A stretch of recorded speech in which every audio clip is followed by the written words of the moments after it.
Allez-y. Adèle, racontez-nous. Je suis... Vous avez 22 ans. Non, je vais les avoir. C'est dans 2 mois. Bien. Et vous avez arrêté très tôt les études pour rentrer dans la vie active, c'est bien ça, Adèle? Oui, c'est pas vraiment pour rentrer dans la vie active, c'est parce qu'à l'époque, j'avais rencontré quelqu'un,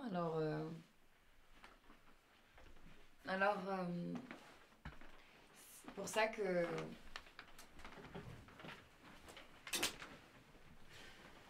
j'ai arrêté, mais enfin que je suis partie de chez moi. Je préférais vivre avec un garçon plutôt qu'avec mes parents. Alors, dès que ça s'est présenté, j'ai sauté dessus. Enfin, sur l'occasion. C'était un besoin de liberté? De liberté, je sais pas. C'était surtout pour coucher avec lui. Vous voyez, parce que quand j'étais plus jeune, je me disais que la vie, ça devait commencer le jour où on fait l'amour. Et qu'avant ça, on n'est rien. Alors, le premier qui a eu envie de le faire, je suis partie avec lui pour commencer ma vie. Le problème, c'est que ça n'a pas très bien commencé. Mais vous ne vous entendiez pas bien avec ce garçon? Pourquoi est-ce que ça n'a pas bien commencé? Parce que c'est toujours comme ça avec moi. Ça commence mal et ça termine encore plus mal. Je tombe jamais sur le bon numéro.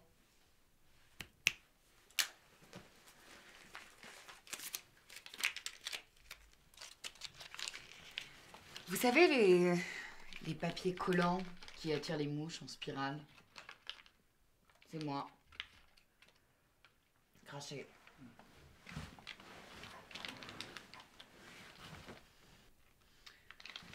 Les histoires moches, il n'y en a pas une qui me passe à côté. Il y a des gens comme ça qui font aspirateur pour soulager un peu les autres.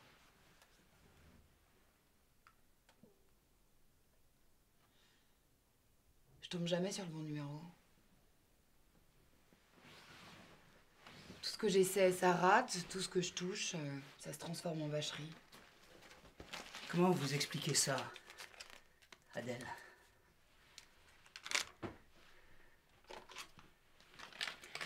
La poisse, ça s'explique pas. Vous savez, c'est comme l'oreille musicale. On l'a ou on l'a pas. Qu'est-ce qui s'est passé avec ce garçon? Avec lequel? Le premier. Celui avec lequel vous êtes parti. Ça n'a pas été jusqu'au bout? Bah si, ça a été jusqu'au bout. Mais vous avez été déçu. Non, au contraire. C'est bien ça le problème. Parce que si ça ne m'avait pas plu autant, je serais pas là aujourd'hui. Enfin bon, sauf que la première fois, on n'était pas trop à l'aise. Les premières fois, ce n'est jamais très facile. Et puis, si vous étiez pas très à l'aise, c'est parce que vous étiez très jeunes, tous les deux. Non, parce qu'on était au lavabo d'une station-service, c'est pas très pratique. Je sais pas si vous avez déjà essayé. Non. Bah, c'est pas très pratique. Surtout sur les autoroutes.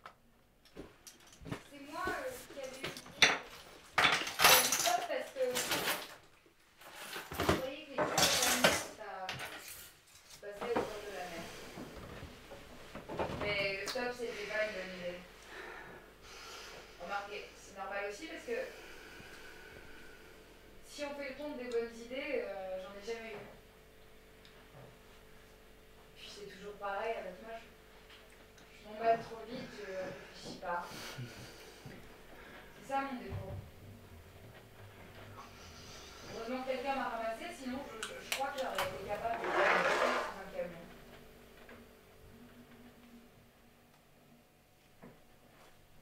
vous a ramassé?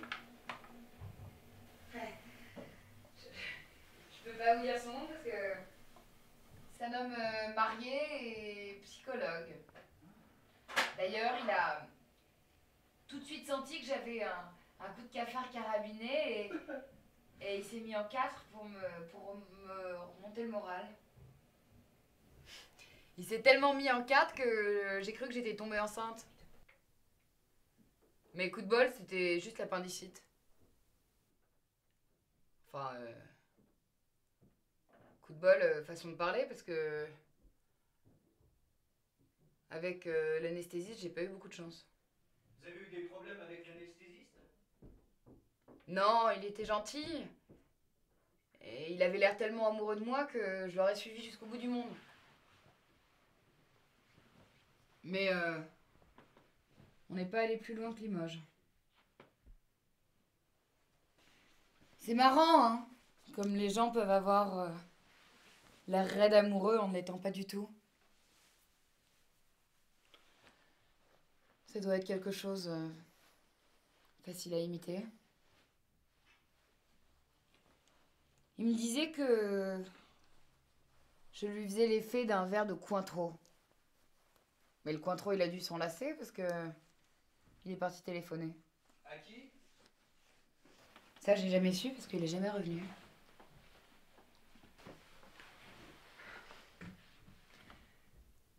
On était dans un restaurant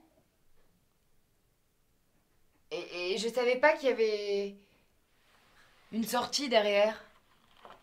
C'est pour ça que j'ai attendu jusqu'à la fermeture.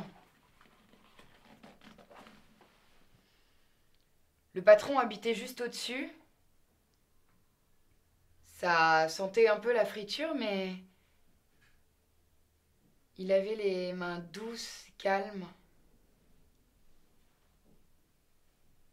C'est traître, les mains, parce que ça peut vous faire croire à n'importe quoi.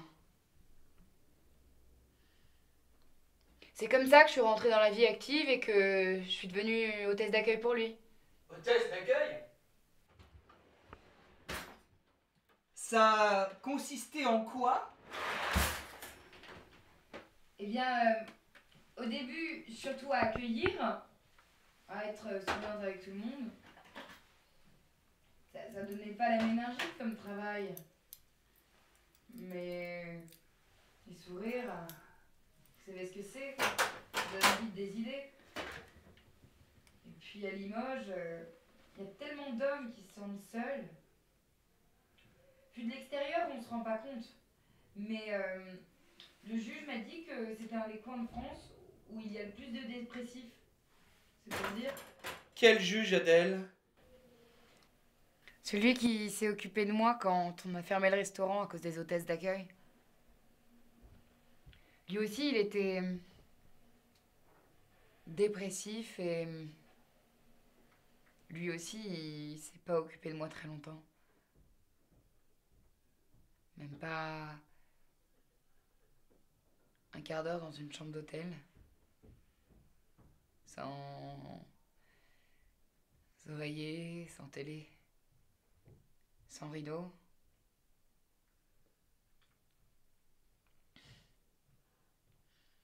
Remarquez, il n'avait pas un mauvais fond.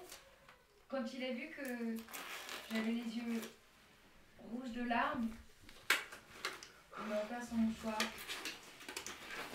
puis il est parti.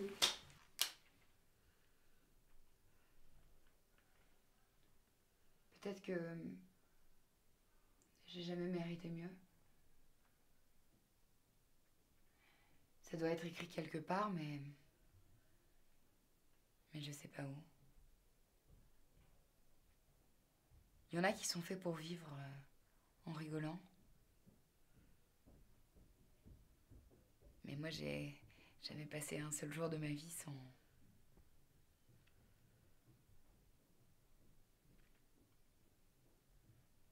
me faire avoir. Tout ce que l'on m'a promis, j'y ai toujours cru. Mais j'ai jamais réussi à rien, ni à servir à quelque chose, ni à compter pour quelqu'un, ni à être heureuse ni vraiment malheureuse.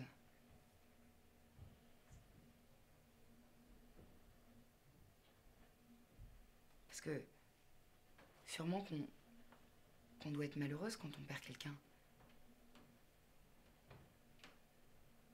Mais j'ai jamais rien eu à moi. À part mon manque de bol. Comment vous voyez votre avenir, Adèle? Je sais pas. Quand j'étais petite, j'avais qu'une idée. Celle de grandir.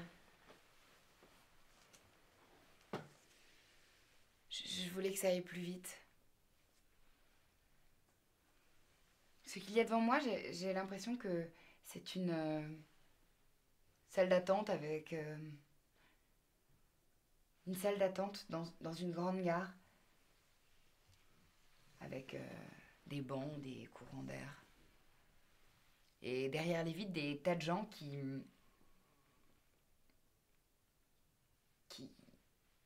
vont à toute allure. Sans me voir. Ils sont pressés, ils ont quelque part où aller, ils ont quelqu'un qui les attend.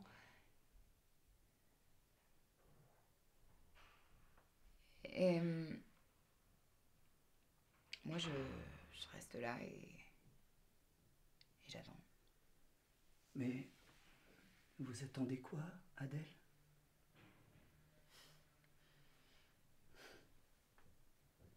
Qu'il m'arrive quelque chose.